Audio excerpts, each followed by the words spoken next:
الناس بشيرا ونذيرا وداعيا إلى الله بإذنه وسراجا منيرا. أما بعد فقد قال الله تبارك وتعالى: أعوذ بالله من الشيطان الرجيم. بسم الله الرحمن الرحيم. والذين يكنزون الذهب والفضة ولا ينفقونها في سبيل الله فبشرهم بعذاب أليم يوم يحمى عليها في نار جهنم فتقوى بها جباههم وجنوبهم وظهورهم هذا ما كنزتم لأنفسكم فذوقوا ما كنتم تكنزون.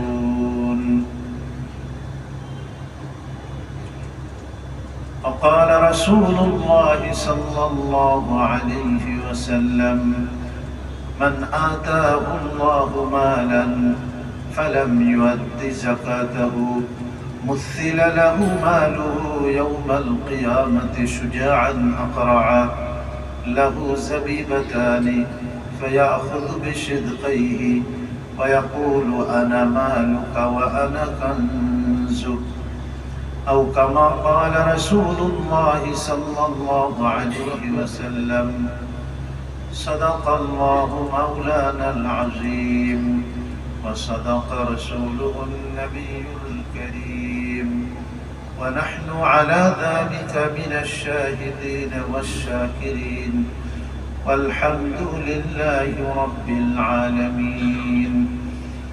اللهم صل على محمد وعلى آل محمد كما صليت على إبراهيم وعلى آل إبراهيم إنك حميد مجيد.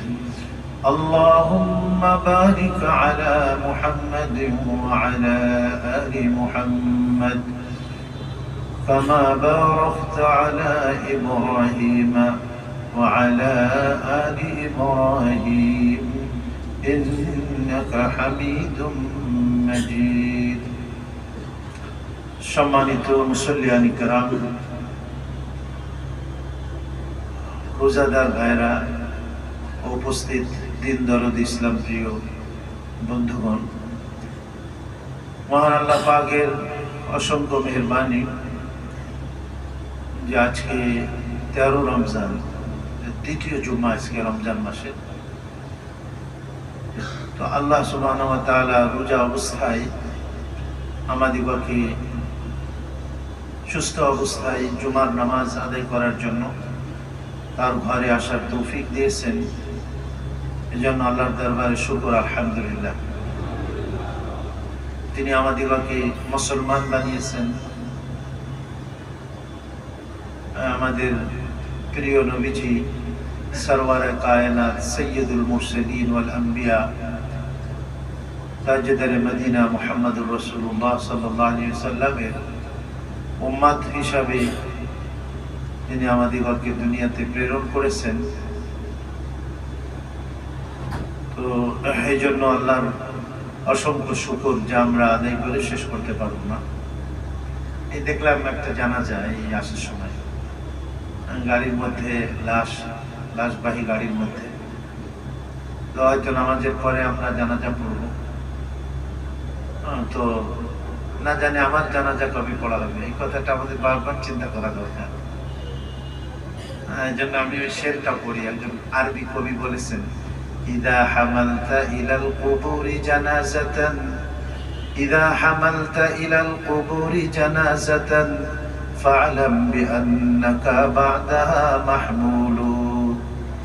যখন তুমি কোন জানাজা তোমার স্কন্ধে বহন করো, জানাজা পড়ো, মাইয়াতের খাটলি তোমার স্কন্ধে বহন করো, তখন তুমি এই কথা মনে করো যে তোমাকেও একদিন এভাবে বহন করা হবে, তোমার একদিন এভাবে জানাজা পড়া হবে, এভাবে শেষ গোসল তোমাকে দেওয়া হবে।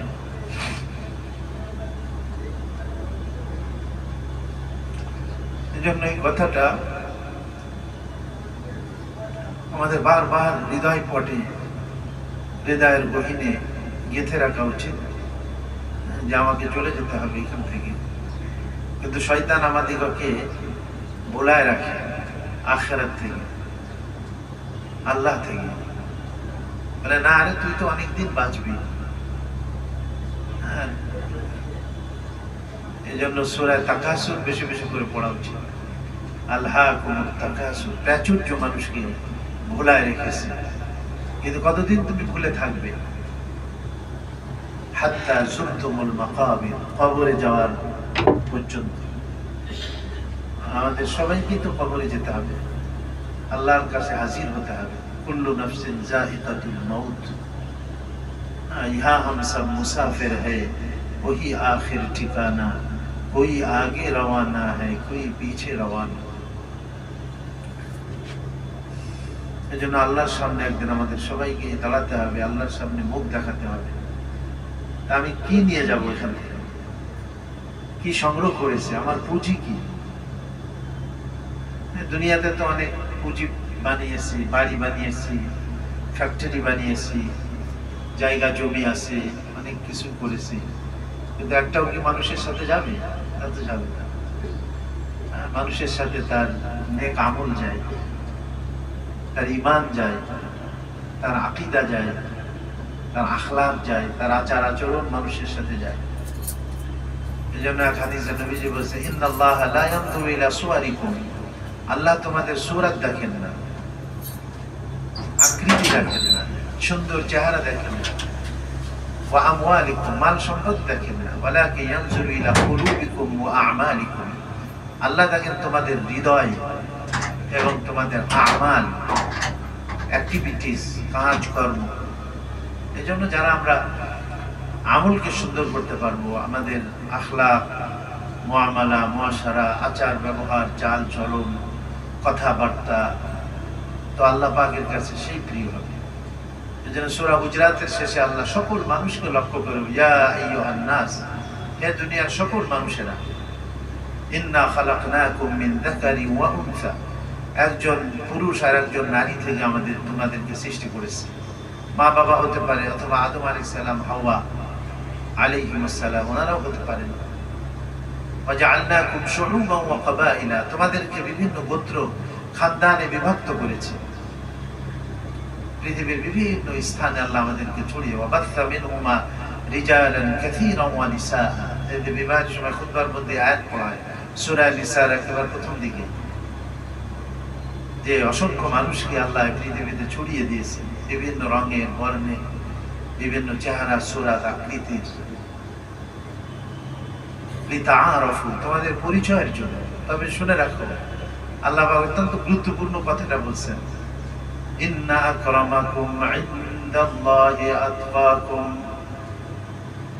তোমাদের মধ্যে সবথেকে আল্লাহ পাকের কাছে সম্মানিত, মর্যাদাশীল ওই ব্যক্তি যে আল্লাহকে ভয় করে চলে।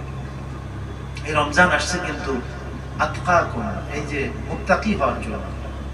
সব থেকে যে মুত্তাকি, পরহেজগার, আল্লাহকে ভয় করে চলে, আল্লাহর হুকুমের উপরে চলে, আল্লাহর নাফরমানি থেকে নিজেকে দূরে রাখে।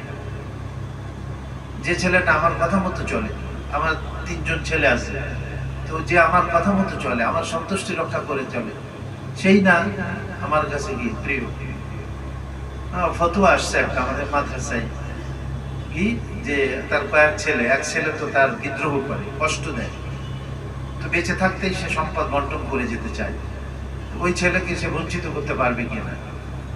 তো যেহেতু সে এখনো মৃত্যু সজ্জায় আসে না, মৃত্যু সজ্জায় আসলে তখন ওয়ারিসদের আপনার সাথে সম্পদের সম্পৃক্ততা কিছুটা চলে আসে, 1/3 অংশের মধ্যে এই ব্যক্তি থাকে। কিন্তু যখন সুস্থ থাকে তখন তো সে যাকে ইচ্ছা তার সম্পদ সে দিয়ে যেতে পারে। সে যদি মনে করে এই ছেলেকে দিলে সে নাফরমানির মধ্যে ব্যয় করবে, খোদাদ্রোহিতার কাজে সে আমার সম্পদকে ব্যয় করবে, খরচ করে দিবে, তাহলে তাকে সে বঞ্চিতও করতে পারে, না দিতে পারে। তাকে অন্যান্য ভালো ছেলে পেলে যারা আছে তাদেরকে দিবে। আবার জীবদ্দশাতে যদি দিয়ে যেতে চায়, সেখানেও বলা আছে যে ছেলে মেয়ে উভয়কেই সমান দেওয়াটাই হলো উত্তম। বাকি মৃত্যুর পরে ছেলেরা মেয়েদের থেকে দ্বিগুণ পায়, ওই হিসাবেও যদি সে দিতে চায় তাও দিতে পারবে। হ্যাঁ, কিন্তু ছেলে মেয়েদেরকে সমান করে যদি দেয় সুস্থ অবস্থাতে, তো তাও দিতে পারে। কিন্তু একটা ছেলে সে নাফরমানি করে, আপনার অবাধ্য, কথা মতো চলে না, তা আপনি তো তার উপরে সন্তুষ্ট না, আর তাকে আপনি ঠিক মতো কি করবেন না, আপনার সম্পত্তিও দিতে চাবেন না, টাকা পয়সা দিতে চাবেন না। তা আল্লাহ পাকের কাছেও ঠিক সেরকম। আল্লাহ বলেন যে আমার কাছে সব থেকে প্রিয় ওই ব্যক্তি যে মুত্তাকি পরহেজগার হবে। আল্লাহ পাক এই রমজান দিয়েছেন তাকওয়ার প্রশিক্ষণ গ্রহণ করে আমরা যেন মুত্তাকি হতে পারি। মুত্তাকি ছাড়া কেউ জান্নাতে যেতে পারবে না। উইদ্দাত লিল মুত্তাকিন, মুত্তাকিনদের জন্য জান্নাত বানানো হয়েছে। আল্লাহ আমাদের সবাইকে মুত্তাকিন, আল্লাহ খুদা ভীরু বান্দা হিসাবে আল্লাহ আমাদের সবাইকে কবুল করে নেন, এবং আমাদের সবাইকে আল্লাহ মাফ করে এই রমজানের যে মাগফিরাতের দশক চলতেছে, আজকে তো 13 তারিখ না, তারপরে তো আবার নাজাত মিনান নার, জাহান্নাম থেকে মুক্তি। নবীজি বলছেন প্রথম দশক রহমত, দ্বিতীয় দশক মাগফিরাত, আউয়ালুহু রাহমা, আওসাতুহু মাগফিরা ওয়া আখিরুহু আন-নাজাত মিনান নার, জাহান্নাম থেকে মুক্তি। এজন্য বেশি বেশি আমাদের পড়া উচিত ওই ইফতারির আগ দিয়ে, ইয়া ওয়াসিআল মাগফিরা ইগফিরলি, হে মহান ক্ষমাশীল তুমি আমাকে মাফ করে দাও। সাহারির আগেও পড়বো, ইফতারির সময় যে ইফতারি নিয়ে যখন আমরা বসি সেই সময় দোয়া কবুল হয়, সময় আমরা পড়তে পারি। যাক, আল্লাহ যেন আমাদের রহমত এবং এই মাগফিরাত এবং সাথে সাথে আল্লাহ জাহান্নাম থেকে আমাদের সবাইকে মুক্তি নসিব করে দেন। আর বেশি বেশি এই দোয়া করবো, রব্বানা আতিনা ফিদ দুনিয়া হাসানা ওয়া ফিল আখিরাতি হাসানা ওয়া কিনা আযাবান নার। আল্লাহ আমাদেরকে জাহান্নামের আগুন থেকে বাঁচিয়ে দাও। জাহান্নামের আগুন আমরা কেউ সহ্য করতে পারবো? বলেন, দুনিয়ার আগুনই সহ্য করতে পারি না। আর জাহান্নামের আগুন, এই দুনিয়ার আগুন থেকে তার তেজস্ক্রিয়া এবং তার শক্তি, দাহিকা শক্তি কত না বেশি ঘটে। নবীজি পানা চাইতেন, আল্লাহ শিখাইছেন, হ্যাঁ, ওয়ামিনান নাসি মান ইয়াকুলু রব্বানা আতিনা ফিদ দুনিয়া হাসানা ওয়া ফিল আখিরাতি হাসানা ওয়া কিনা আযাবান নার উলাইকা লাহুম নাসীবুম মিম্মা কাসাবু আল্লাহু সারিউল হিসাব। যারা এই দোয়া করে আল্লাহর প্রিয় তারা। আর মানুষের বিরুদ্ধে কিছু মানুষ আছে যারা শুধু দুনিয়াতেই দিয়ে দেওয়া। ওয়ামিনান নাসি মান ইয়াকুলু রব্বানা আতিনা ফিদ দুনিয়া ওয়া মা লাহু ফিল আখিরাতি মিন খালাক। কিছু মানুষ এমন আছে যে বলে আল্লাহ দুনিয়াতেই দিয়ে দাও, দুনিয়া তো আমরা নগদ দেখি। এই জন্য দুনিয়ার প্রতি আমরা একটু বেশি ধাবিত হই, আখিরাতের প্রতি একটু কম ধাবিত হই। কিন্তু আখিরাতে হলে আমাদের আসল ঠিকানা। ওয়ালাল আখিরাতু খায়রুল লাকা মিনাল উলা। এই দুনিয়ার জীবন থেকে আখিরাত হলো শ্রেষ্ঠ। ওয়াল আখিরাতু খায়রুন ওয়া আবকা। আখিরাতের জীবন হলো শ্রেষ্ঠ এবং স্থায়ী। যাক, আল্লাহ আমাদের সবাইকে যাকাতের বিষয়। যাকাত তো হলো নামাজের সাথে কোরআন শরীফে বেশিরভাগ জায়গাতে বলা হয়েছে। 36 জায়গায় নামাজের সাথে যাকাতের কথা। শারীরিক যাকাত দিয়ে আল্লাহ নামাজ পড়ার মধ্য দিয়ে। আর এক হলো এই শরীরও আল্লাহ দিয়েছেন, আল্লাহ দিয়েছেন। আবার মাল সম্পদও কে দিয়েছেন বলেন? আল্লাহ। আমরা মায়ের পেট থেকে সম্পদ নিয়ে কিন্তু আসিনি। আল্লাহর দেওয়া ব্রেন, আল্লাহর দেওয়া শারীরিক শক্তি ব্যয় করে, আল্লাহর দেওয়া সময় ব্যয় করে আমি পরিশ্রম করেছি। আল্লাহ আমাকে হয়তো ফসলের মাধ্যমে, ব্যবসার মাধ্যমে, চাকরির মাধ্যমে আল্লাহ তাআলা আমাকে এই অর্থ দিয়েছে। এই জন্য এই অর্থের প্রকৃত মালিক কে বলেন? আল্লাহ। আমরা মনে করবো না এই অর্থ আমার, আল্লাহ না দিলে অনেক দোকানদার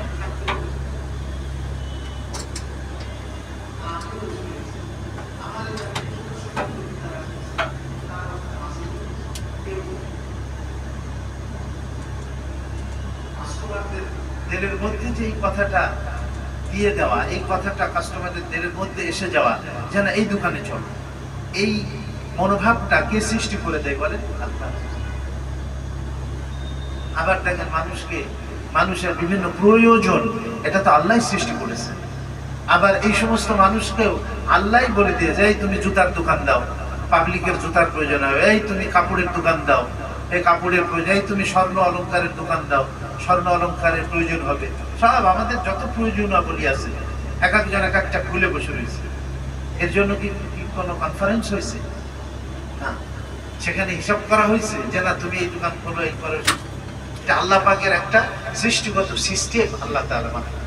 আবার তারা দোকান খুলেছে, আবার এই পাবলিকের দিলের ভিতরে আল্লাহ তাআলা ঢুকাই দিয়েছে যে তুমি যাও। একজন বলে যে কিতাবের লাইব্রেরি কার আছে, বই টই বিক্রি করে, একেবারে রাস্তাঘাটে পানি জমে গেছে। সে চিন্তা করছে যে আরে বর্ষার মধ্যে আবার কিতাব কে কিনতে আসবে, যদি খাবার দাবার হইতো, তারপরেও যদি কাপড় চোপড় হইতো, তাও মানুষের এটা প্রয়োজন। হ্যাঁ, তো এই কিতাব বই টই এগুলা কে কিনতে আসবে? উনি এই দোকানের মাধ্যমে রিজিকের ব্যবস্থা রাখছে। আমি যাই না, তাতে কি বর্ষা হইতেছে, তাতে কি ছাতা টাতা নিয়ে বা যে দোকান খুলছে। সুবহানাল্লাহ। উনি বলেন যে যখন আমি দোকান খুলছি দেখি যে লোকজন পানি ভেঙে আমার দোকানে আসতেছে, আইসে বই কিনতেছে তারা। সুবহানাল্লাহ। এত কিছু প্রয়োজন হলো, তাদের আবার ইসলামী বইয়ের প্রয়োজন হলো।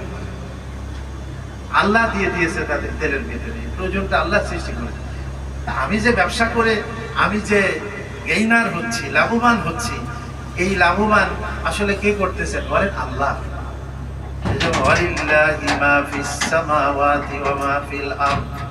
আসমান জমিনে যা আছে সব কিছুর মালিকানা কার? আল্লাহ।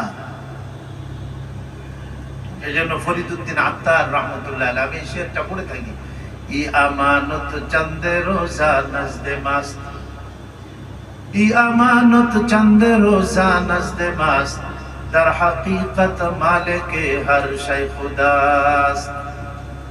আল্লাহ পাক আমানত স্বরূপ দিয়েছেন সম্পদ, ছেলে মেয়ে, টাকা পয়সা, অল্প কিছুদিনের জন্য। আল্লাহ দেখতে চান আমরা এই সম্পদের সাথে কেমন আচরণ করি, নিজের মনে করে, নিজের খাহেশ মোতাবেক, নিজের ইচ্ছা মোতাবেক আমি এটা ব্যয় করি কিনা, নাকি আমি মনে করি যে না আল্লাহ দিয়েছেন, আল্লাহর হুকুম মতো এটাকে ব্যয় করতে হবে। কারণ মনে করতো যে আমি ইন্নামা উতিতুহু আলা ইলমিন মিন ইনদি, আমি আমার যোগ্যতা বলে এই সম্পদ কামাই করেছি, কেন আমি এর মধ্যে থেকে যাকাত দিব? সে মনে করতো এটা যাকাত দেয় না। হ্যাঁ, যে আমি নিজ যোগ্যতা। আরে তুমি যোগ্যতা পাইলে কোথায়? আল্লাহ যদি তোমার এই যোগ্যতা না দিতেন তাহলে তুমি কিভাবে এই মাল সম্পদ কামাই করতে? এই জমিন আল্লাহ বানাইছেন, জমিনের থেকে যে সমস্ত আমাদের প্রয়োজনীয় আসবাবগুলি আল্লাহ সৃষ্টি করেন, এটাও তো আল্লাহ সৃষ্টি করেন। ওয়াহুয়াল খাল্লাকুল আলিম, যিনি মহান স্রষ্টা, সব কিছু আমাদের কল্যাণে সৃষ্টি করেছেন আমাদের জন্য।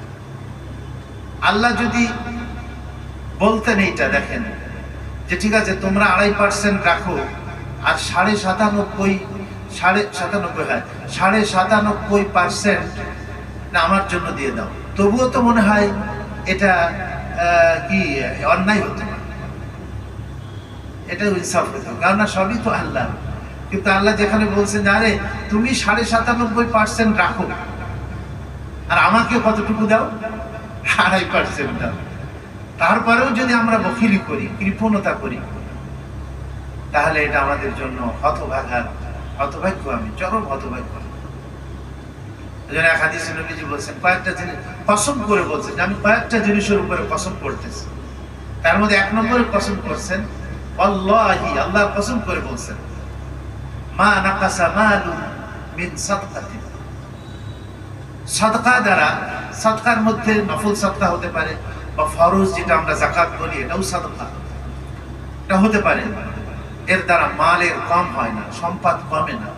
আপনি হিসাব করে করে যাকাত দেন, হয়তো আল্লাহ দেখবেন আপনি যেটা দিলেন বাহ্যিকভাবে মনে হচ্ছে যে এটা কমে গেল,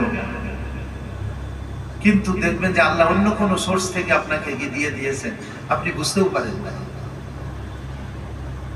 অথবা অনেকে মনে করে যে না এটা কমে যাচ্ছে, আরে যেটা যাকাত আদায় করে ফেলেছে আর আপনি 2.5%, বাকি যে 97.5% রয়ে গেছে আল্লাহ দেখবেন যে এর মধ্যে বরকত দিয়ে দেবেন।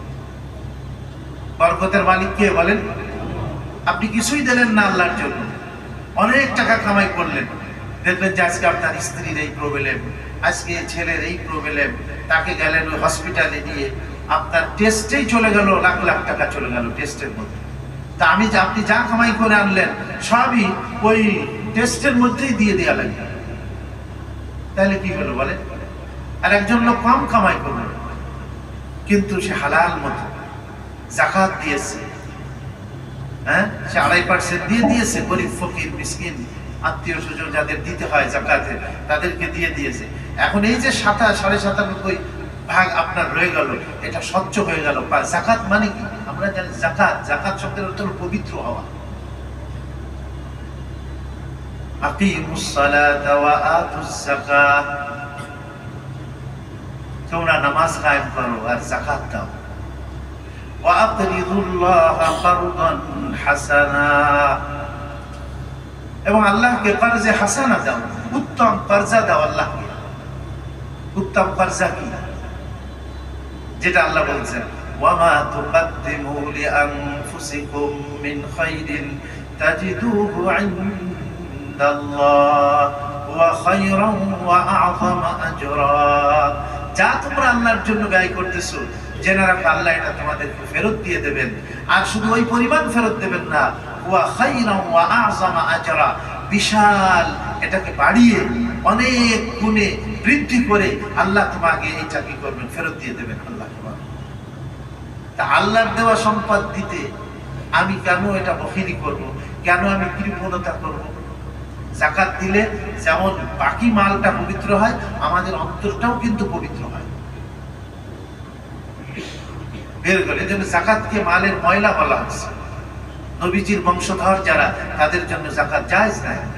ধনী যারা, নিসাব পরিমাণ মালের মালিক, নিসাব কাকে বলে? 52.5 তুলা রূপা, বর্তমানে আমরা বাজারে গিয়ে হিসাব করছি 1800 টাকা ভরি। তো 52.5 ভরি এটা আপনার 95,000 টাকা হয়। গত বছর রমজানের সময় সে কমসে কম তার কাছে 95,000 টাকা এক্সট্রা তার কাছে ছিল।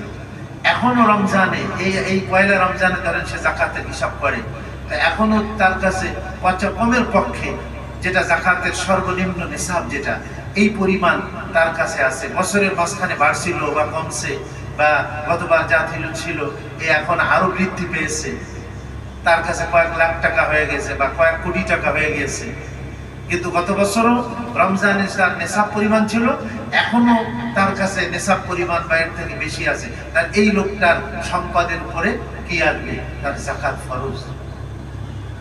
গত রমজানে হয়তো আপনার কাছে নেশাব পরিমাণ ছিল 95,000 টাকা, এই রমজানে অতিরিক্ত খরচ খরচা করে এখন 95,000 নাই, আপনার কাছে 70,000 আছে, তো আপনাকে দেয়া লাগবে না। আল্লাহ তাআলা একটা নেশাব মানে কি একটা নির্দিষ্ট পরিমাণ ঠিক করে দিয়েছেন, যে এই পরিমাণ যদি তোমার কাছে বছরের শেষে তোমার কাছে থেকে থাকে, তাহলে এখন তুমি হিসাব করো, তোমার ক্যাশ টাকা হিসাব করবা, ব্যাংক ব্যালেন্স তুমি এটা হিসাব করবা, বন্ড থাকে এগুলি তুমি হিসাব করবা, ফিক্সড ডিপোজিট থাকে, এফবিআই না এফবিআর কি এগুলি থাকে, এটা তুমি হিসাব করবা। অথবা তুমি হজের জন্য জমা করতেছো, তোমার মেয়ের বিবাহের জন্য তুমি নিয়ত করে যেটা জমা করতেছো টাকা, ক্যাশ টাকা ব্যাংকে রাখতেছো, সেটারও তোমার যাকাতের যখন তুমি হিসাব করবা তোমাকে সেগুলোও হিসাব করতে হবে। স্বর্ণ আছে সেটাও যাকাত দিতে হবে। তবে এখানে স্বর্ণের মালিক যারা, এখানে মালিকানা কিন্তু ভিন্ন ভিন্ন। আমার স্ত্রীর স্বর্ণ আছে, স্ত্রী দেবে, তার মালিকানা। এখন সে বলবে যে ঠিক আছে আমার স্বর্ণ আছে এবং ক্যাশ টাকাও আছে, এতে 52.5 ভরি রূপার মূল্য হয়ে যায়, তাহলে কিন্তু তার উপরে যাকাত ফরজ হয়ে গেছে। এখন তার মালিকানা, সে যাকাত দিবে না, ক্যাশ নাই, তাহলে কিছু বিক্রি করে দিবে। হ্যাঁ, যদি সে বলে যে আমার কাছে তো টাকা নাই, তুমি আমাকে কিছু হেল্প করো, আমার এই জাকাতের টাকাটা তুমি দিয়ে দাও, ঠিক আছে, তখন দিয়ে দেবেন। তার পক্ষ থেকে উকিল হয়ে আপনি তারটা দিয়ে দেবেন, আপনার স্ত্রীরটা আদায় করলেন।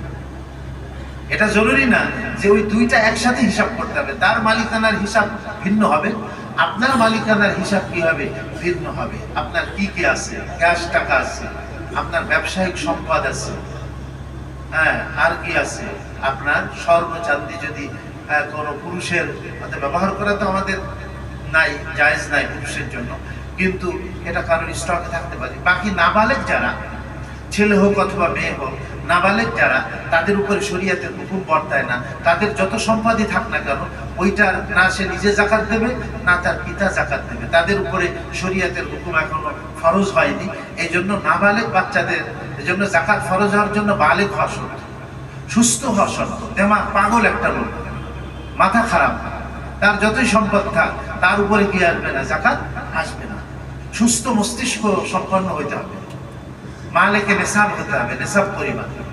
নেশাব পরিমাণ নাই আপনার কাছে, অর্থাৎ বছরের শেষে রমজানের শুরুতে আপনার কাছে ৯৫,০০০ টাকা অতিরিক্ত নাই, তা আপনি দেবেন না।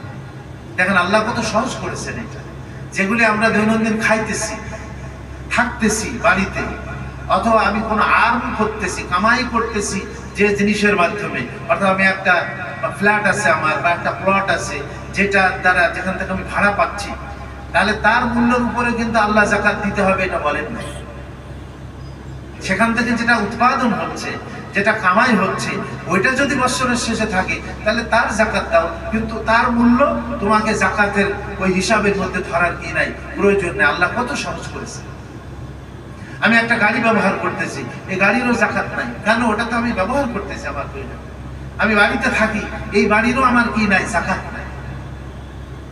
যতক্ষণ পর্যন্ত সে বিক্রি করার উদ্দেশ্যে না কিনবে, ততক্ষণ পর্যন্ত তার উপরে কিন্তু কি আসতেছে না, জাকাত আসতেছে না। ব্যবসায়িক সম্পদ ওইটাই যেটা বিক্রি করার উদ্দেশ্যে, তার থেকে প্রফিট অর্জন করার জন্য, লাভবান হওয়ার জন্য সে যেটা ক্রয় করে, ওইটাকে ব্যবসায়িক সম্পদ বলা হয়। একটা লোকের দোকানে অনেক মাল আছে, এখন তার সব মাল কিন্তু হিসাব করতে হবে। এই জন্য আমাদের সমাজে অনেকে আছে যে ঠিক আছে জাকাত দিতে হয় তো দিয়ে দিলাম, একটা ল্যাম্পসাপ কিছু দিলাম, হিসাব করলাম। খুবই মারাত্মক। জাকাতের অল্প যদি আপনার সম্পদের মধ্যে থেকে যায়, তাহলে বাকি সম্পদকে নষ্ট করে দিবে। 1 ফুটা চানা গরুর পেশাব দুধের মধ্যে পড়ছে, গোটা দুধটাই নষ্ট করে দেবে। তো আপনার জাকাত যদি আপনি পুরাটাই ক্লিয়ার না করেন হিসাব করে, তা আপনার এই সম্পদের মধ্যে যদি কিছু জাকাতের অংশ রয়ে যায় যেটা আপনি আদায় করেন নাই, তাহলে এটা আপনার পুরা মালটা অপবিত্র হয়ে যায়। ইসলামের অন্যতম ফরজ এই জাকাত। এই জন্য আমরা হিসাব করে করে জাকাত দিব। আমি যে আয়াত পড়েছি, আয়াতের মধ্যে আল্লাহ তাআলা বলেছেন, আল্লাযীনা ইয়াকনিজুনা আয-যাহাবা ওয়াল ফিদ্দা, যারা স্বর্ণ চাঁদি জমা করে, ওয়ালা ইউনফিকুনাহা ফি সাবিলিল্লাহ, আল্লাহর রাস্তায়, আল্লাহর মধ্যে যতটুকু হক রেখেছেন তা ব্যয় করেন, তার থেকে বাহির করেন না। আল্লাহ পাক উপহাস করে বলেছেন তাদের, ফাবাশশিরহুম বিআযাবিন আলীম, ওগো নবীজি তাদেরকে আপনি কঠিন শাস্তির সুসংবাদ দেন। আমরা অনেক সময় বলে মজা দেখাই দিবানে, বলে না আমাদের যশোরের কথা, যে মজা দেখাই দেবো, কিন্তু তার মানে কি, মজা নাকি শাস্তি দেবে? আল্লাহ বলে বাশশির, বাশশির মানে হলো সুসংবাদ দেওয়া। তো এখানে আবার কঠিন আযাবের সুসংবাদ হয় নাকি? আল্লাহ একটু উপহাস করে বলেছেন যে ঠিক আছে, দুনিয়াতে তো বাহির করতেছ না, এর মজাটা তুমি বুঝতে পারবে। ফাবাশশিরহুম বিআযাবিন আলীম, নবীজি কঠিন শাস্তির হুঁশিয়ারি তাদেরকে প্রদান করুন। কি সেটা? ইয়াউমা ইউহমা আলাইহা ফি নারি জাহান্নাম, যেদিন সেটা তপ্ত করা হবে, গরম করা হবে জাহান্নামের আগুনে। দুনিয়ার টাকা পয়সা গুলা লোহার পাত বানানো হবে এবং জাহান্নামের আগুনে লাল করা হবে, দগ্ধ করা হবে। ইউহমা আলাইহা ফি নারি জাহান্নাম, জাহান্নামের আগুনের মধ্যে এই টাকা পয়সাগুলি দিয়ে লোহার বাঁধ বানিয়ে এটাকে দগ্ধ করা হবে, এটাকে লাল বানানো হবে, টকটকে আগুন বানানো হবে। ফাতুকুয়া বিহা জিবাহুম, তা তারা দাগা হবে, তাদের কপালের মধ্যে দাগ দেওয়া হবে ওই বাঁধ দিয়ে। ওয়া জুনুবুহুম, পাজরের মধ্যে দাগ দেওয়া হবে। ওয়া যুহুরুহুম, এবং পিঠের মধ্যে দাগ দেওয়া হবে। এবং আল্লাহর পক্ষ থেকে ফেরেশতারা বলবে, হাদা মা কানাজতুম লিআনফুসিকুম, যা তোমরা তোমাদের সম্পদ দুনিয়াতে যা তোমরা সঞ্চয় করেছিলে, জমা করেছিলে, একত্রিত করেছিলে। কানজ মানে কি? একত্রিত করা, সঞ্চয় করা। যেটা যাকাত দেওয়া হয়ে যায় সেটা আর কানজ থাকে না, কিন্তু যেটা যাকাত দেওয়া হয় নাই সেটার কানজ। মা কানাজতুম লিআনফুসিকুম, যা তোমাদের নিজেদের জন্য তোমরা সঞ্চয় করেছিলে, এর মজাটা চেখে নাও। ফাযুকু মা কুনতুম তাকনিজুন, মজা চাকু। আল্লাহ পাক এই সূরা তো আমাদের সবারই মুখস্থ আছে, ওয়াইলুল লিকুল্লি হুমাযাতিল লুমাযা। যারা মানুষের সামনে মানুষকে হেয় করে অথবা পিছনে মানুষের গীবত শিকায়ত করে, মানুষের দোষ চর্চা করে, আল্লাহ বলে তাদের জন্য ওয়াইল, জাহান্নামের একটা কঠিন স্তর তাদের জন্য ওয়াইল। আল্লাযী জামাআ মালান ওয়া আদ্দাদা, যে সম্পদ একত্রিত করে এবং বারবার গুনতে থাকে, গুনতে থাকে। কমে গেল কেন? কমে গেল কেন? ইয়াহসাবু আন্না মালাহু আখলাদা, সে মনে করে তার এই মাল মনে হয় চিরদিন থাকবে। কারুনের মতো। আমি সে মিশরে যেবার গেলাম, সেই বহেরায়ে কারুন, কারুন উপদ্বীপ, উপসাগর, যেখানে একটা বিশাল সাগরের মতো হয়ে গেছে এবং তারা পর্যটকদের জন্য তার ধ্বংস অবশেষ বানিয়ে রাখছে। আল্লাহ বলেন, ফাখাসাফনা বিহি ওয়া বিদারিহিল আরদা, সে যখন আমার হুকুমকে প্রত্যাখ্যান করলো, যাকাত আদায় করতে সে যখন চাইলো না, তো আমি তাকে জমিনের ভিতরে ধসাই দিলাম। কারুন বলল, ও মুসা, মানে আমার সম্পদ দেওয়ার জন্য সে আমাকে এই শাস্তি দিতেছে আমাকে। তো আল্লাহর পক্ষ থেকে বলা হলো যে ঠিক আছে, তার সম্পদ তার মাথার উপরে চাপাই দাও। আর ওই সম্পদ সহ জমিনের ভিতরে আল্লাহ বলেন, ফাখাসাফনা বিহি ওয়া বিদারিহিল আরদা, আমি জমিনের ভিতরে কারুনকে তার সম্পদ সহ আমি ধসাই দিলাম জমিনে। স্মৃতি হয়ে রয়েছে, সে গুনতে থাকে, ইয়াহসাবু আন্না মালাহু আখলাদা, মাল কমে গেল কিনা? হ্যাঁ, এটা সব সময় থাকবে। কাল্লা, আল্লাহ বলেন যে না, এই যিনি মারা গেছেন ওনার আর এখন সম্পদ আছে না? সম্পদ অন্যের হয়ে গেছে। কি? স্থানান্তরিত হয়। মৃত্যু সজ্জায় যখন চলে যায় তো 3 ভাগের 2 ভাগ ওয়ারিসদের কাছে চলে যায়, 1 ভাগের মধ্যে তার হক থাকে ওসিয়াত করা, ওসিয়াত করতে পারে সে 1 ভাগের মধ্যে। সবটা পুরাটাই সে দিয়ে যেতে পারবে না, দিলেও ওটা কার্যকারী হবে না শরীয়তের মধ্যে। এই মাল তো থাকবে না, মাল একদিন চলে যাবে, ফুরাই যাবে আমাদের থেকে। আল্লাহ করেন, আল্লাহ আমাদের। তারপরে এটা শেষ করি আমি, কাল্লা লা ইউবাদান্না ফিল হুতামা, নিশ্চয়ই তাকে নিক্ষেপ করা হবে হুতামার মধ্যে। হুতামা, ওয়া মা আদরাকা মাল হুতামা, আপনি কি জানেন হুতামা কি জিনিস? হুতামা হলো নারুল্লাহিল মুকাদা, আল্লাহর প্রজ্বলিত আগুন, আল্লাহর আগুন।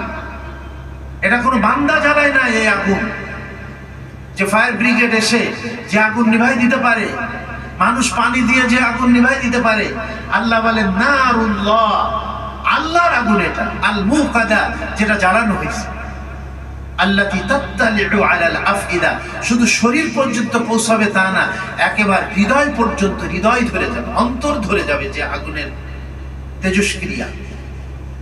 কঠিন অবস্থা। ইন্নাহা আলাইহি মুকসাদা ফি আমাদিন মুমাদ্দাদা, আগুনের বড় বড় খাম্বা তৈরি করে, পিলার তৈরি করে ওই পিলারের মধ্যে এদেরকে ঢুকাই দেওয়া হবে। নাউযুবিল্লাহ মিন যালিক। আর এই 2.5% যদি আমরা যাকাত হিসাব করি কমপ্লিট হিসাব করে যদি আমরা যাকাত দিই, নবীজি কসম করে বলেছেন, মা নাকাসা সাদকাতুন মালুম মিন সাদকাতিন, সাদকা দেওয়ার দ্বারা মাল কোনোদিন কমবে না, বরঞ্চ আল্লাহ সাদকা দেওয়ার দ্বারা তার মালকে বৃদ্ধি করে দেন। আর এরপরে বলছেন, আমি কসম করে বলতেছি, কারোর উপরে যদি জুলুম করা হয় আর সে সহ্য করেছে, সেই জুলুম আল্লাহ তাআলা তার ইজ্জত এবং সম্মানকে বৃদ্ধি করে দেন। সাহাবায়ে কেরাম মক্কাতে কত সহ্য করেছেন জুলুম আর অত্যাচার, আল্লাহ মদিনাতে গেলে গিয়ে ওনাদের ইজ্জত সম্মান কত বাড়িয়েছেন। ইউসুফ আলাইহিস সালাম কত জুলুম আর অত্যাচার ভাইদের সহ্য করেছেন, আল্লাহ তাকে মিশরের বাদশা বানিয়ে দিয়েছে। সুবহানাল্লাহ। তো যাক, এখন আমরা এই যাকাত কাকে দিব? আল্লাহ পাক কিছু খাতের কথা বলেছে। হ্যাঁ, গরিব যারা ইসলামের মালিক না তাদেরকে গরিব বলা হয়। একটা হলো মিসকিন, যার কিছুই নাই। আরেকটা হলো ফকির। ফকির মানে কিছু আছে কিন্তু তার প্রয়োজনের জন্য যথেষ্ট, তাকে ফকির বলে। আর মিসকিন মানে কিছুই নাই। ইন্নামাস সাদাকাতু লিল ফুকারা ওয়াল মাসাকিন, আল্লাহ বলছেন ফকির এবং মিসকিন তাদেরকে দাও। ফকির মিসকিন মানে ভিক্ষা করে যারা, তারা না, বরঞ্চ দেওয়া উচিত হলো যারা সত্যি অভাবে। লা ইয়াতাকাফফুনা লা ইয়াসআলুনা আন-নাসা ইলহাফা, মানুষের কাছে হাত পাতে না, হাত পাতে লজ্জাবোধ করে। আপনার যাকাত এসেছে, আপনি এই সমস্ত মানুষের খবর নেন তো, এদের যারা লাইনে দাঁড়াইতে পারে না, যারা মসজিদের গেটে দাঁড়াইতে পারে না, আপনার প্রতিবেশী না খেয়ে থাকে, ছেলে পেলের প্রয়োজনীয় কাপড় চোপড়ের সে ব্যবস্থা করতে পারে না, আমরা কখনো তাদের খবর নিয়েছি? লা ইয়াসআলুনা আন-নাসা ইলহাফা, মানুষের কাছে ওই দেন না কিছু ফকির আছে, ওরে মোটে আপনি পিছু হটাইতে পারবেন না, ও পিছু লেগেই থাকবে। বলে না, এরা পিছু লাগে না, অভাবে পড়ে থাকে, কিন্তু মানুষের কাছে হাত প্রসারিত করে না। এই সমস্ত মানুষের খুঁজে খুঁজে তাদেরকে কি করতে হবে, এটা দিতেই আমরা প্রতিবেশী, আত্মীয় স্বজন, আত্মীয়কে, গরিব আত্মীয় স্বজন যারা, তাদেরকে দিলে দ্বিগুণ নেকি হবে। আমি বলছিলাম মাদ্রাসাগুলি আমাদের দেশে চলতেছে লিল্লাহ বোর্ডিং, যে এই যে হাফিজ তৈরি হচ্ছে, আলেম তৈরি হচ্ছে, এই মাদ্রাসায় গরিবের একটা ফান্ড আছে, এটাকে লিল্লাহ বোর্ডিং বলে। এখানে আমাদের ঈদগাহ মাদ্রাসা এখানেও আছে। ধনীদের ছেলে পেলেরা কিনে খায়, টাকা দিয়ে খায়, আর গরিবের ছেলে পেলে যারা টাকা দিতে পারে না তারা হাফেজ হচ্ছে। মাশাআল্লাহ, এই আপনারা আপনাদের যাকাতের একটা অংশ এই মাদ্রাসাগুলি আপনার গ্রামে পাবেন, জেলাতে পাবেন, বিভিন্ন জায়গায়। আমি একটা মাদ্রাসার সঙ্গে জামিয়া রাহমানিয়া, জামিয়াতুল আবরার মোহাম্মদপুরে, ওখানে আমার গ্রামের বাড়িতেও একটা মাদ্রাসা আছে। এরকম এই সমস্ত মাদ্রাসাগুলি খবর নিয়ে আপনার এখানে লিল্লাহ বোর্ডিং এ দেন, তাহলে গরিবের সহযোগিতা হবে, এলমে দ্বীনের সাহায্য করা হবে, সাদকায়ে জারিয়ারও নেকি আপনারা পাবেন। আত্মীয় স্বজনকে দেন, আত্মীয়তা রক্ষা করা হবে, গরিবকেও কি করা হবে, দান করা হবে। আল্লাহ আমাদের তৌফিক দান করেন। আর যাকাতের এক বছর নামাজ তো আমরা প্রতিদিন পড়ি, এজন্য নামাজের মাসালা তো আমাদের সবসময় ব্রেনে থাকে, কিন্তু এই রোজা, তারপরে আপনার রোজা তো বছরের মাঝখানে বিভিন্ন সময়, কিন্তু যাকাত তো বছরে একবারই দিতে হয়। আর হজ জীবনে একবার করতে হয়। দেখেন আল্লাহ কত সহজ করছে। যাকাত বছরে একবার দিতে হয়, আর হজ জীবনে একবার ফরজ হয়, আর নামাজ তো প্রতিদিন, আর রোজাও বছরে একবার ফরজ আছে। আর বাকি এমনি রোজা রাখলে তো নফল রোজা প্রতি সপ্তাহে বা মাসের 13, 14, 15 আমরা রোজা রাখবো ইনশাআল্লাহ। আল্লাহ যেন বাকি রোজাগুলি আমাদের রাখার তৌফিক দান করেন। আর যাকাত যোগ্য যে সম্পদ আমাদের আছে, এই সম্পদের পুঙ্খানু হিসাব করে আমরা ইনশাআল্লাহ যাকাত পাই। আর যাকাত যখন দিব তখন নিয়ত করব, যাকে দিচ্ছি তাকে বলে দেওয়ার কোনো প্রয়োজন নেই।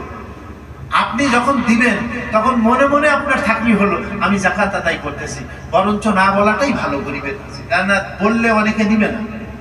আপনার ভাই আছে একেবারে গরিব, নেশাব পরিমাণ নাই, আপনার ভাইকে দিতে পারেন। যাদের সাথে জন্মগত সম্পর্ক, চাই নিচু হোক অথবা উপরে হোক, তাদেরকে যাকাত দেওয়া জায়েজ না। বাপ, দাদা, পরদাদা, আমার উপরে যত, যাদের থেকে আমি জন্মগ্রহণ করেছি, আর আমার থেকে যারা জন্মগ্রহণ করেছে, আমার ছেলে মেয়ে বা তাদের সন্তান সন্ততি, এই দুই শ্রেণীর এই যাকাত দেওয়া জায়েজ না। তাদেরকে যদি দিতে হয় তাহলে এমনি দান করতে হবে, হাদিয়া দিতে হবে, তাদেরকে উপঢৌকন দিতে হবে। ঠিক ওরকম যারা নেশাব পরিমাণ মালের মালিক আছে তাদেরকেও দিবেন না, আপনার জাকাত আদায় হবে না। হ্যাঁ, একটা হলো জানি না দিয়ে ফেলেছি, সেটা ভিন্ন কথা, আল্লাহ আপনার দিল দেখবেন। কিন্তু জেনে শুনে যে নেশাবের মালিক তাকে জাকাত দিলে সে ধনী আল্লাহ পাকের কাছে, যে তাকে জাকাত দিলে আপনার জাকাত আদায় হবে না। আর তৃতীয় হলো এই স্বামী স্ত্রীর সম্পর্ক, যেটা স্বামী যদি স্ত্রীকে জাকাত দেয় বা স্ত্রী যদি স্বামীকে জাকাত দেয় তাহলে জাকাত আদায় হবে না, এটাও জায়েজ নাই। আর বাকি অন্যান্য আত্মীয় স্বজন যারা আছে, ভাই আছে, চাচা আছে, ফুফা আছে, ফুফু আছে, খালা আছে, খালু আছে, তাদেরকে আমরা জাকাত দিব। কিন্তু জাকাত বলে দিলে কষ্ট পাবে, এমনি নিয়ত করবেন যে ঠিক আছে। অথবা জাকাতের পরিমাণ যখন আপনি আলাদা করতেছেন ওই সময় যদি আপনি নিয়ত করে ফেলেন যে আমি এই পরিমাণ টাকা আলাদা করে রাখলাম জাকাতের জন্য, তারপরে যখন আপনি দিচ্ছেন তখন নিয়ত না করলেও চলবে, প্রয়োজন নেই। আর যদি ওই সময় আলাদা করে না রাখেন আপনার জাকাতের অংশটা, তাহলে আপনার যখন তৌফিক হলো, সুযোগ হলো, শুধু জাস্ট আপনি নিয়ত করবেন আমি জাকাতের উদ্দেশ্যে দিতেছি এবং হিসাব রাখবেন এটা। তা আল্লাহ পাক আমাদের সবাইকে, যাকে আল্লাহ সম্পদ দিয়েছেন, এই রমজান মাসে যেহেতু আমরা দিই, এই সময় আমলের কি বলে আপনার ফজিলাত এবং মর্যাদা বেশি, সেই হিসেবে আমরা অনেকেই রমজানে জাকাত দিয়ে থাকি। আল্লাহ আমাদের আল্লাহ ব্যালেন্স করতে চান। দেখেন, পুঁজিবাদী অর্থনীতি মুষ্টিমেয় কিছু লোকের হাতে থাকে, কিন্তু জাকাতের মাধ্যমে সম্পদটা যেন সবার কাছে পৌঁছে যায়, সমাজ থেকে দারিদ্রতা দূরীভূত হয়ে যায়। এই জাকাতের মধ্যে অনেক হিকমত আল্লাহ তাবারক ওয়া তাআলা রেখেছেন। এই জন্য আমরা যদি সত্যিকার অর্থে এভাবে জাকাত দিই, তাহলে মাদ্রাসাগুলোও ঠিক মতো লিল্লাহ, বোর্ডিংগুলি সুন্দর মতো চলবে, আবার গরিব মানুষও ইনশাআল্লাহ তারা কিভাবে উপকৃত হবে। মহান আল্লাহ পাক আমাদের সবাইকে তৌফিক দান করেন। যেমন আমরা নামাজ পড়তেছি ফরজ বিধান, রোজাও রাখতেছি, জাকাতটাও আমরা ঠিক মতো দেবো, আর হজ যেটা, এটাও আমরা এই যে রোজার পরে তো এখন থেকেই তো হজের ইয়ে শুরু হয়ে গেছে আলহামদুলিল্লাহ, হজও করব। আর ঈমান তো আছে, এই যে ইসলামের 5টা বুনিয়াদ, একটা হলো নিজের ঈমানকে ঠিক করা, 2 নম্বর হলো 5 ওয়াক্ত ফরজ নামাজ, এটা ঠিক মতো আদায় করা, আর 3 নম্বর হলো রোজা রাখা বা জাকাত দেওয়া, 4 নম্বর হলো রোজা রাখা রমজান মাসে, আর 5 নম্বর হলো যাদের উপরে হজ ফরজ হয় দ্রুত হজ করে ফেলা, জাকাতের মাসালা ব্যক্তিগত যদি জানার প্রয়োজন হয় আপনারা যোগাযোগ করে ব্যক্তিগতভাবে জাকাতের মাসালা জেনে নেবেন। মহান আল্লাহ পাক আমাদেরকে আমল করার তৌফিক দান করেন। এবং আমরা যারা জাকাত দিতে, জাকাত মসজিদে দেওয়া যাবে না, কিন্তু এটাও খেয়াল রাখেন, মসজিদে জাকাত দেওয়া যাবে না। জাকাত কোনো বেতন হিসাবে দেওয়া যাবে না, পারিশ্রমিক হিসাবে কাউকে কি দেওয়া যাবে না। জাকাত মানুষকে মালিক বানায়, তাকে কি করতে হবে, দিতে হবে। অনেক কি বলে আপনার আছে সংস্থা বা অনেক প্রতিষ্ঠান, তারা জাকাত কালেকশন করে কিন্তু জাকাতটা তারা ঠিক মতো প্রয়োগ করে না, তাহলে সন্দেহজনক এরকম জায়গাতেও দেওয়াটা কি হবে না, ঠিক হবে না। হ্যাঁ, যদি আপনি নিশ্চিত হন যে এই প্রতিষ্ঠান তারা জাকাত কালেকশন করে ঠিক মতো জাকাতের মুস্তাহেক যারা আছে, হকদার, তাদেরকে দেয়, তাহলে আপনি সেখানে কি করতে পারেন, দিতে পারেন। তার থেকে ভালো আপনার যেটা ভাল লাগে আপনি সেখানে কি করলেন, জাকাতটা দিলেন, তাহলে আপনি কি আন্তরিকভাবে কি হলাম, আমরা নিশ্চিত হয়ে গেলাম, ইনশাআল্লাহ ইতমিনান হলো আমাদের। আল্লাহ আমাদের সবাইকে তৌফিক দান করুন। যে শোক সংবাদ, ধানমন্ডি 15 নম্বর নিবাসী 703 নম্বর বাড়ির মরহুম আতশ আলী মিয়ার বড় নাতি, ঢাকা বিশ্ববিদ্যালয়ের সাবেক ভিসি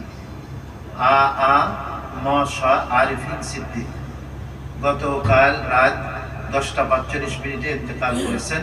ইন্না লিল্লাহি ওয়া ইন্না ইলাইহি রাজিউন। মরহুমের নামাজে জানাজা ঈদগাহ মসজিদে বাদ জুমা অনুষ্ঠিত হবে। এই যে যেটার কথা আমি বললাম, জানাজা হবে ইনশাআল্লাহ নামাজের পরে, এখানেই হবে।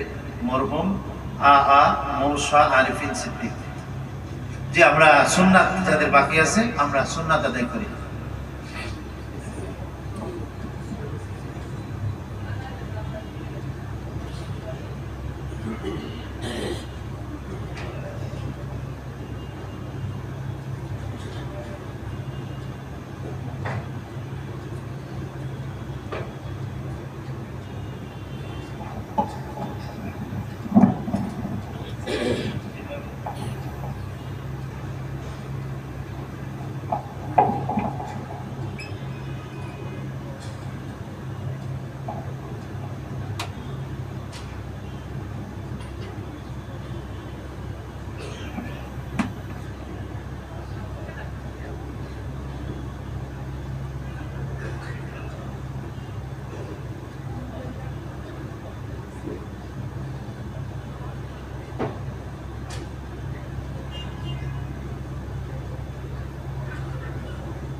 হ্যাঁ